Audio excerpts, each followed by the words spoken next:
The views, thoughts, and opinions expressed on the Nova Society are those of our guests and panel members and do not represent the views, thoughts, and opinions of any institution any member of the Nova Society is associated with. The material information presented on the Nova Society is for general information purposes only. Reproduction or dissemination for the purpose other than education is prohibited without express written consent of the Nova Society.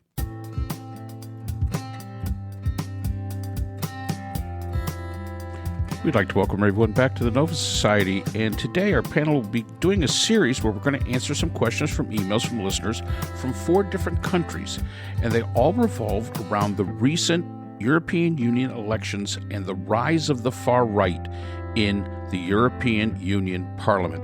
And these listeners want to know, what does it mean? What does it mean for the EU? What does it mean for NATO?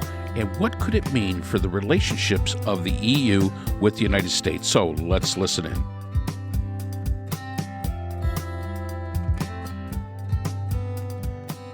So, yeah, I saw there are a bunch of people who are interested in the European. Very many people. So this past week in Europe, this is a combination of the emails that we received, paraphrased, of course. This past week in Europe, far-right political parties won many seats in the European Parliament. Far-right parties in Germany and France gained more seats in those countries than ever before. France's president has called for new elections, which the news, and I'm assuming the news agencies, say the current president might actually lose. Now, of course, keeping in mind that he's calling for new elections, but that's not for the president. That's actually for the lower house of government in France. So the first question comes from Michael from Ottawa, Canada, and we actually have 7 questions here. First from Michael from Ottawa, Canada. Could France become more far right, and what does this mean for the EU? Question number 1, I would say yes. So, I mean, but isn't France always on the verge of being far right? It seems to me that the Le Pens, first the father, now the daughter, Marina, and there's a niece, have always, or shouldn't say always, but long been knocking on the door there and never quite let in.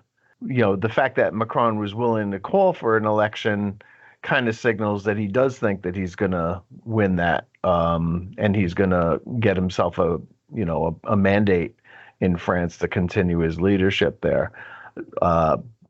So, I mean, the EU system, like what happened here over the last couple of weeks with this vote, is really kind of interesting. Just the way that they do it, right? Yes.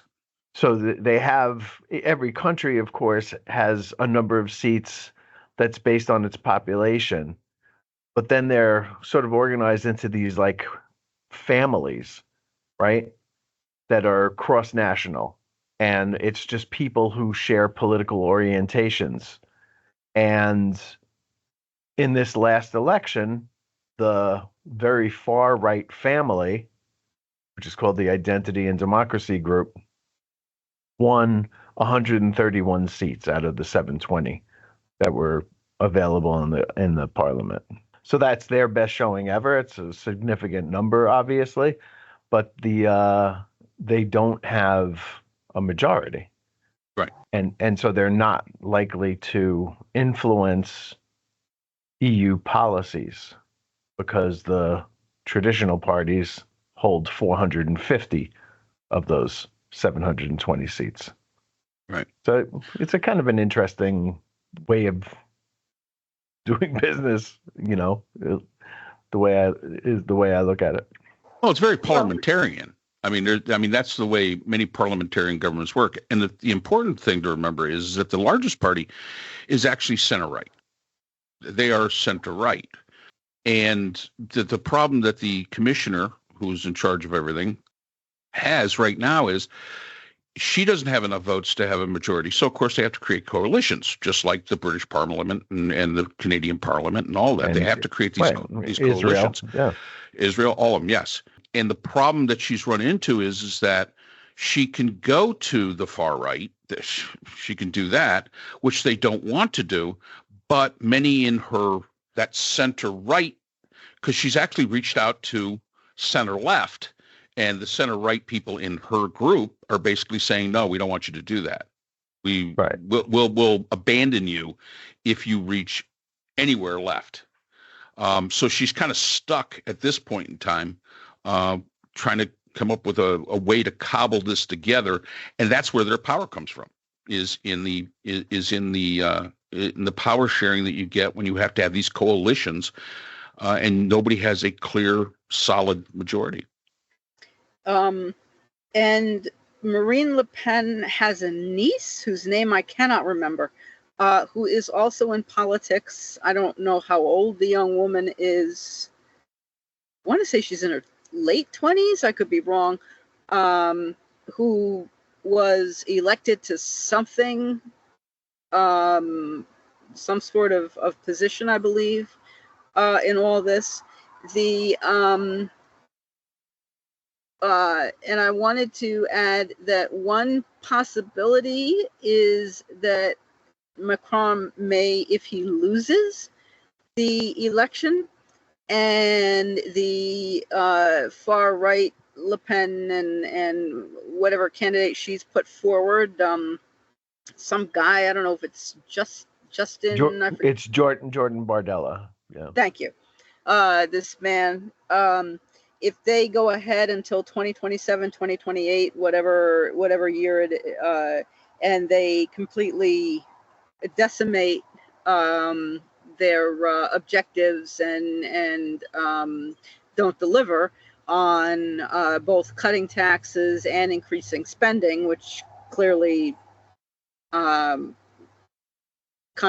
mutually exclusive. There are then perhaps Macron would be reelected. I don't know. So again, this is about the EU seats, right? It's not about France's government of itself. Again, he's called a snap election, though, so he could lose. Yeah, he could, but I don't think he would call it if he thought he was going to lose. They lost in the EU, right? So I think he lost 31-15 or something like that in France itself, right? Which is kind of a blowout. And so Bardella said, call for elections, and he did. And I mean, we'll see what happens. It's going to happen this summer. It's coming right up. But again, there's definitely a right-wing shift in Europe, as there is, I think, here, right? And we could talk about why that is in a minute or two. But I think the main takeaway here is that, you have these, so basically you have two big subsets. One is the traditional, yes, we like Europe, and the other is what Eurosceptics. Yes. And the Eurosceptics have done very well in this election, but not well enough to actually govern Europe. The likely leader of the president of the European Council, right, which sets the strategy, the priorities for the EU, will likely remain in the hands of the progressives, right? I think it's the Alliance of Socialists and Democrats, which is a progressive party or family. So they're going to keep that. But look, I mean, you can't, I don't think, gloss over this as a sign that people are. Oh, and I should mention this as well before I say what I'm about to, is that incumbency is not doing well in the world. And there was a picture that I saw the other day of the G7 and their approval ratings of all those leaders in the G7, and Biden actually leads the way in approval rating of all the G7 leaders. So incumbents are getting blamed for things that people are unhappy with. Yeah. And so these, the Eurosceptics and the anti-establishment people and the far right and so on are going to be more powerful than they were, but not powerful enough to actually take the lead. Yeah, not yet. I think Scholz, Germany's Chancellor Olaf Scholz, is at 16%, and Macron is at 17% approval, something like this. They're very low. Yeah. Schultz's party scored 14%, Macron's 15%. Okay. The Austria one was, that's a little frightening because their Freedom Party of Austria is actually a far right party that did so well in this election that they have a national election in the fall, and that party is expected to do very well, if not actually become the leader of the government. So Austria is going far right. Italy, as we know, is pretty far right, and Giorgia Meloni's party, the Brothers of Italy, gained 19 seats. So she's probably going to be, if she wants to be, the leader of the Eurosceptics. And put together some kind of coalition there. Yep. The Netherlands are also very far right now. The Dutch have gone. In fact, they were one of the first that actually went far to the right. So yeah, it's a trend that seems to be happening across the globe. And could France become more far right? Absolutely. There's nothing that could stop it. They've been known to be far right in the past. The Vichy government during World War II was far right. I mean, there's no way around it. So yes, the French can very easily become far right. And as Scott said, for the EU, what does this mean for the EU? Well, I think the center right has to pay attention to this trend. It, as Scott said, it's not going to impact them as much right now, but they still have to pick the head commissioner, and the person that is currently the head commissioner basically has to figure out where she's going to get that coalition, because not one single one of these groups has a majority out of the 705. So it's going to take some wheeling and dealing, and that's kind of the world that the EU is in right now. And you're right. The leaders of G7 are not popular. Their approval ratings are horrid. But we have to wait to see if these countries decide to make a change. And that's the important thing. It is another kind of interesting thing about the EU. To nominate their leader, they have a secret vote, which to me is like, why would you do that? Why wouldn't you have an open vote? Can somebody explain that to me? Because I know Ursula von der Leyen, is the current leader, is going to probably be, if she can put together the coalition, as you say, which is not going to be that easy. She needed Fidesz. She needed the Hungarians, Viktor Orban's party, to get her the majority that she needed. And she's, I think a lot of the movement there is anti-immigration, and it's anti-clean energy. She's had to move the European People's Party to the right in order to win as much as she has, and she's not gonna probably get the Green Party people, which did lose very badly in this election, but still has votes, to be a part of her coalition if she goes to Giorgia Meloni's Brothers of Italy and the more far right people. So it's a mess. And when you think of that dynamic, I mean, we're talking about Viktor Orban of Hungary. Yeah. He's always been in the mind of the Americans as this more far right person. But right now, with the leadership, let's take Italy, Meloni, she's considered more right than he is. And then Le Pen is considered even more right than she is. And the idea that even at the far right, that they are, in lockstep with each other, there's a lot of infighting between, these different factions as to what is. So it's kind of a funny thing, as Scott mentions, Orban was the reasonable one. They were the reasonable group of people to talk to, as opposed to Meloni. But Meloni would be probably much more reasonable than to deal with Le Pen. But to get that majority, again, the current EU commissioner may have to, bite the bullet. Von der Leyen might have to bite the bullet and do it. So we will see. So what does that mean?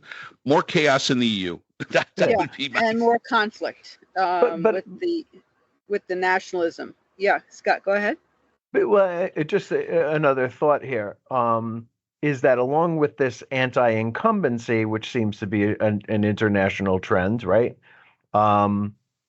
Even in India, right? Along with that is what I think, who was it? Donald Rumsfeld once said old Europe and new Europe, right? He made that distinction. So old Europe is France and Germany, I guess.